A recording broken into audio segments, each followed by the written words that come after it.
Manusia tuh kadang terjebak pada kesombongan yang nggak disadari.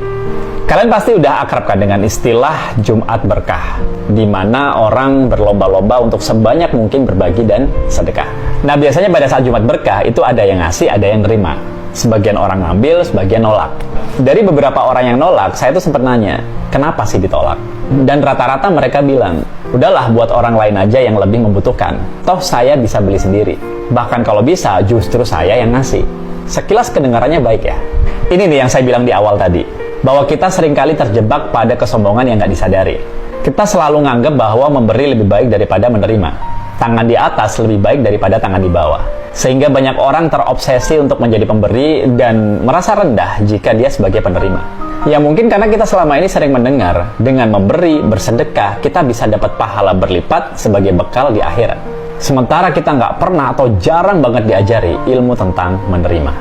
Padahal kalau kita mau jujur, kita mau berpikir lebih dalam, dan berpikir dari sudut pandang yang lain, sebenarnya menerima nggak semudah itu loh Pak. Ada dua alasan utama yang ingin saya share, kenapa sekecil apapun pemberian, dari siapapun, dari manapun, biasakan diri lo untuk mau menerima. Ini konteksnya kamu dikasih ya, bukan kamu minta.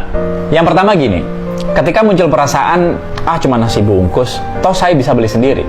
Diakui atau tidak, secara nggak langsung sebenarnya kalian udah sombong. Kan tadi pagi saya udah sedekah, masa siangnya saya nerima? Nah pertanyaan saya, emang kenapa?